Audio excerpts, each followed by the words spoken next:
এই ফিসেনটা কিন্তু ভাই দেখতে অনেক সুন্দর হয়। রিংনেক ফিসেন মোটামুটি সবার কাছেই আছে এবং আপনারা অনেকেই দেখে ফেলছেন, কিন্তু গ্রিন কালারটা হাতে গোনা কয়েকজনের কাছেই আছে। যদি আপনার কাছে থেকে থাকে বা আপনি এর আগে দেখে থাকেন অবশ্যই কমেন্ট করে জানাবেন। আমি চেষ্টা করছিলাম মেডিসিন দিয়ে এটাকে সুস্থ করার, কিন্তু কোনো লাভ হয় নাই। এটা এরকমই আছে, কিন্তু বড় হইতেছে, খাবার খাইতেছে।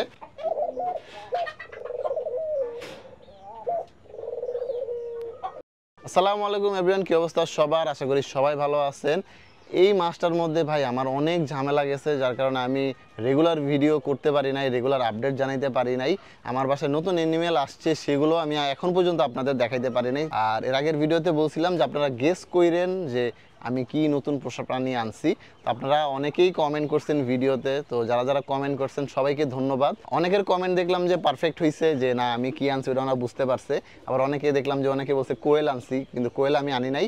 আজকের ভিডিওতে একটু ওয়েট করেন, আমি সব কিছু দেখাই দিব। কিন্তু তার আগে আমি একটু বলি যে কি কি প্রবলেম হয়েছে আমার এই মাসটাতে। প্রথমে আমি অসুস্থ ছিলাম, তারপর গরমে আমার একটু প্রবলেম হয়, যার কারণে আমি একটু অসুস্থ হয়ে গেছিলাম। তো ঠিকমতো টেক কেয়ার করতেছিলাম আমি আমার অ্যানিমেলগুলোকে, কিন্তু ভিডিও করার মতো সময় হয়ে উঠতেছিল না। এবং ছাদে যেই পরিমাণ গরম পড়ে, মানে ঠিকমতো দাঁড়ায় যে কথা বলবো সেটা হইতেছিল না। ক্যামেরা যদি অন করি, ক্যামেরা গরমের কারণে হ্যাং হয়ে যাইতেছে। তো এই প্রবলেমগুলোর কারণে কিন্তু আমি কয়েকদিন ভিডিও করতে পারি না। তারপরে এখন একটু ওয়েদার ঠিক আছে। তো এখন আবার প্রবলেম হলো আমার কম্পিউটারটা নষ্ট হয়ে গেছে। কম্পিউটার নষ্ট হওয়ার কারণে আমি এডিট করতে পারতেছি না, আপলোড করতে পারতেছি না। মাঝখানে 2-3টা ভিডিও আমি যাই দিছি, ওইগুলো আমি আমার ফোন থেকে এডিট করে আমি আপলোড করছি। তারপরেও দেখলাম যে ভালোই রেসপন্স আসছে আমার এই ভিডিওগুলোতে। তো আপনাদেরকে অসংখ্য ধন্যবাদ যারা আমার ভিডিওগুলো দেখেন। কিন্তু আমার ফেসবুক পেজের অবস্থা খুবই খারাপ। তো সমস্যা নেই, আবার যখন আমরা কন্টিনিউ করব, রেগুলার হব, তখন ইনশাল্লাহ আবার ঠিক হয়ে যাবে। তো অবশ্যই যারা ভিডিওটা দেখতেছেন অবশ্যই একটু শেয়ার করে দিয়েন। আমার নতুন যে পোষা প্রাণীটা আমি আনছি এটা হচ্ছে ফিসেন্ট। এটা হচ্ছে গ্রিন কালারের ফিসেন্ট। 3টা বেবি আনছি, একটা হচ্ছে রিংনেক ফিসেন্ট ফিমেল আনছি, কারণ আমার ফিমেল যতগুলো ছিল সবগুলা অবস্থা খুবই খারাপ হয়ে গেছিলো। তো এখন আপাতত আমার কাছে যেহেতু কোনো ফিমেল ছিল না, তাই আমি একটা ফিমেল আনছি, রিংনেক ফিসেন্ট ফিমেল। আমার কাছে একটা রিংনেক ফিসেন্ট মেল আছে। এটা কিছুদিনের মধ্যে যখন বড় হয়ে যাবে, অ্যাডাল্ট হয়ে যাবে, তখন আমি আমার এই মেলটার সাথে দিতে পারবো।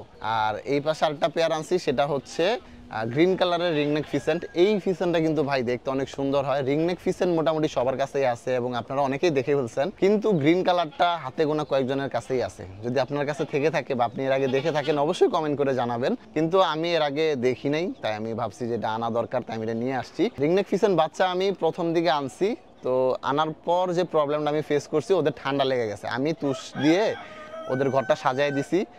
তো একদিন রাখছি, তারপরের দিন দেখি যে ওদের চোখে পানি চলে আসছে, নাক দিয়ে পানি পড়তেছে। আমি সাথে সাথে এগুলোকে খাঁচায় শিফট করে দিছি। তো তুষটাকে আমি সরাই দিয়ে এখানে এখন বালু দিয়ে দিছি, যাতে ওদের তুষের কারণে প্রবলেম না হয়। বালুর মধ্যে ওরা সুন্দরভাবে আছে। ওই প্রথম দিকেও প্রবলেমটার কারণে আমি তখন দেখাইতে পারিনি। আমি ভাবছিলাম যে পরের দিনে আমি ভিডিও করে দেখাবো যে আমি কি আনছি, কিন্তু অসুস্থ হয়ে গেছে, ঝিমে থাকতেছিল, নানান প্রবলেম হইতেছিল, এই জন্য আমি আর তখন দেখাই নাই। আপনাদের অপেক্ষা করানোর জন্য আমি ক্ষমা চেয়ে নিতেছি। আমি অনেক দিন হয়েছে আনছি, কিন্তু দেখাইতে পারি নাই। ভাই কি করব, আমার এই মাসটাতে প্রবলেমের শেষ নাই। তো এই বাচ্চাগুলো বড় হওয়া পর্যন্ত অপেক্ষা করতে হবে এবং ওদের প্রপারলি যে কালারটা আসবে এটা দেখার জন্য ওয়েট করতে হবে। আমাদের বাসায় 2টা ইন্টারেস্টিং মুরগির বাচ্চা আছে, ভাবলাম যে আমি একটু দেখাই। এই যে এখানে একটা মোরগ আছে, দেখেন এই বাচ্চাটা সুস্থ আছে, একদম প্রপার যে একটা মোরগ, সুন্দর একটা মোরগ হবে। এটা আমাদেরই ঘরের বাচ্চা। আর এইখানে একটা বাচ্চা দেখেন, এই বাচ্চাটা কিন্তু ছোট থেকে বড় হইতেছে আমাদের এখানে। যে আপনাদের মনে আছে কিনা, আমি গলা ছিলাম মুরগির বাচ্চা একটা দেখাইছিলাম। তো গলা ছিলাম মুরগির বাচ্চাটা ওই অসুস্থ হয়েছিল গরমের মধ্যে, তখন আর কি এই বাচ্চাটার এই প্রবলেমটা হয়েছে। দেখেন গলাটা উট পাখির মতো এরকম বাঁকা হয়ে আছে, কিন্তু ও খাবারও খাইতেছে, সারভাইভও করতেছে, বড় হইতেছে। তো এই মুরগিটা আমার কাছে ইন্টারেস্টিং মনে হলো, একটু এক্সোটিক মনে হইলো, যে একটু আনকমন একটা মুরগির বাচ্চা। দেখেন, তো এই বাচ্চাটার আপডেট কিন্তু আমি ডে বাই ডে দিব। আমি এতদিন আমি অনেকদিন হয়েছে দেখাবো বলে ভাবতেছিলাম, কিন্তু আমার প্রবলেমগুলোর কারণে আমি কন্টিনিউ করতে পারতেছিলাম না। আমি চেষ্টা করছিলাম মেডিসিন দিয়ে এটাকে সুস্থ করার, কিন্তু কোনো লাভ হয় নাই। এটা এরকমই আছে, কিন্তু বড় হইতেছে, খাবার খাইতেছে। এই হচ্ছে হানি, আর নিচে আছে হচ্ছে বানি। আমি ওদেরকে আগে যে এইখানে রাখছিলাম, তো এখান থেকে ওদেরকে এখানে শিফট করে নিয়ে আসছি। বাবা ওর ভয় লাগে, ও খামচি দেয়, ও অ্যাটাক করে, ও ক্ষুধা লাগছে। আমি একটু পরে ওদেরকে খাবার টাবার দিব। আর এই যে পাশে হচ্ছে হানি, আর ওরা একটু ভয় পাইতেছে, যে সরে যাই। একটা মুরগি ঢুকে গেছে, এই বেরো বেরো বেরো বেরো বেরো, ওকে। আর এই পাশে আমাদের একটা মোরগ আছে। মুরগিগুলার এখানে তুষ দিয়ে রাখছি, কিন্তু ওদের প্রবলেম হইতেছে না, প্রবলেম হইতেছে আমাদের ফিসেনগুলার।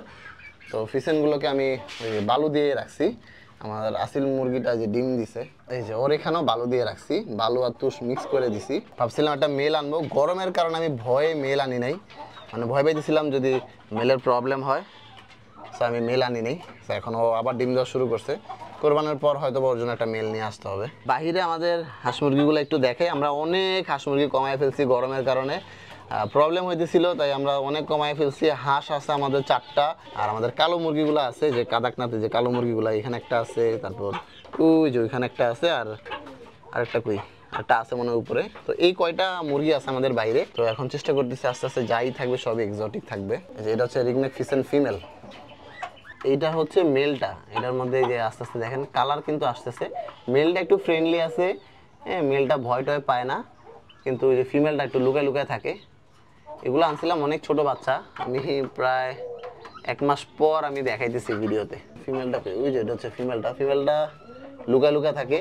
আর ফিমেলগুলা হবে একদম কালো কালার, অল্প কিছু পশম আসছে ওর গলার নিচে, এখনো প্রপারলি আসা নাই। এই যে গলার নিচে কয়েকটা পশম আসছে।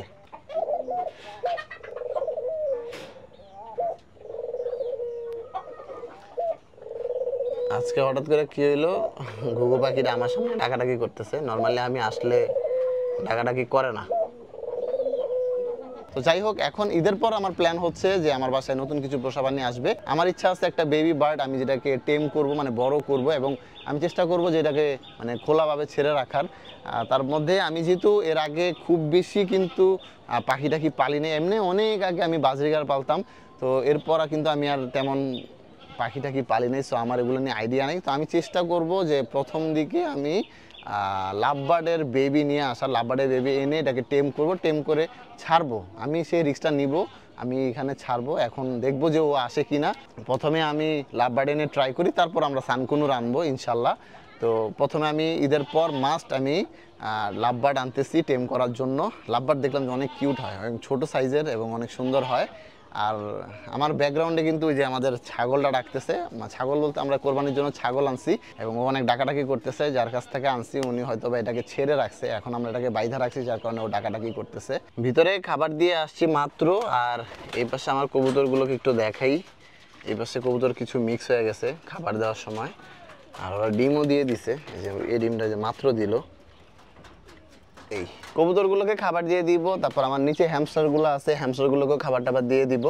তো গাইজ এই ছিল আমার আজকের ভিডিও। আজকের ভিডিওতে আবার হ্যামস্টারগুলোকে দেখাইলাম না, হ্যামস্টার ভাই ধুমায়া ব্রিডিং হয়েছে আমার। তো হ্যামস্টারগুলো হ্যামস্টারের মতো থাকুক, আমরা আবার পরবর্তী ভিডিওতে হ্যামস্টারগুলোকে দেখাই দিব। তো গাইজ এই ছিল আমার আজকের ভিডিও। তো গাইজ ভিডিওটা যদি ভালো লাগে অবশ্যই শেয়ার করে দিন। দেখা হচ্ছে পরবর্তী ভিডিওতে। টাটা।